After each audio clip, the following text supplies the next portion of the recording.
పాలకొండ పట్టణం దొంగల భయంతో ఒక్కసారిగా ఉలిక్కిపడింది. కొండాపురం గ్రామంలోని గాయత్రీదేవి అమ్మవారి ఆలయంలో దొంగలు బీభత్సం సృష్టించారు. ఏకంగా అమ్మవారి విగ్రహం మీద ఉన్న బంగారాన్ని దోచుకుపోయేందుకు సైతం తెగించారు.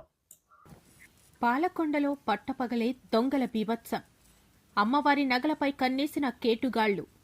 పాలకొండ కొండాపురం గ్రామంలోని గాయత్రీదేవి ఆలయంలో అమ్మవారి నగల అపహరణకు తెగించిన దుండగులు.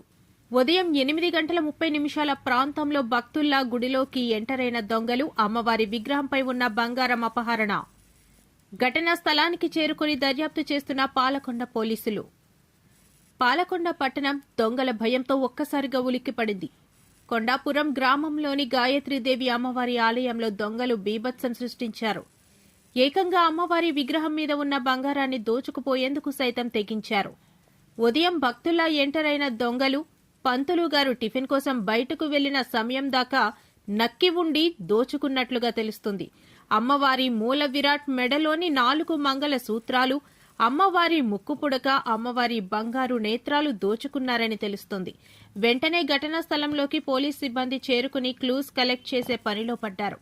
ఒక దంపతుల జంట ఈ దుర్ఘటనకు ఒడిగట్టినట్లు అనుమానిస్తున్నారు పాలకొండ పోలీసులు.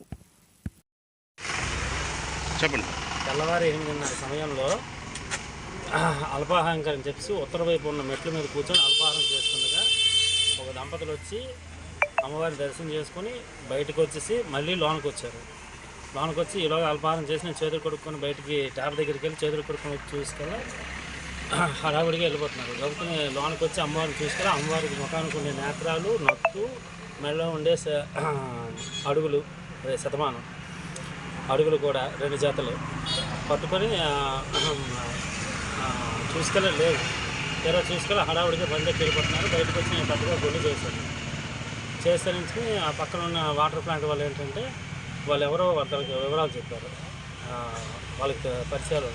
వెంటనే స్టేషన్కి ఫోన్ చేసి స్టేషన్ దగ్గర నుంచి కంప్లైంట్ ఇస్తూ వాళ్ళు ట్రేడ్ చేసి వారిని పట్టుకున్నారని తెలిసింది. ఆ విధంగా కంప్లైంట్ సుమారు 24 గ్రాములు.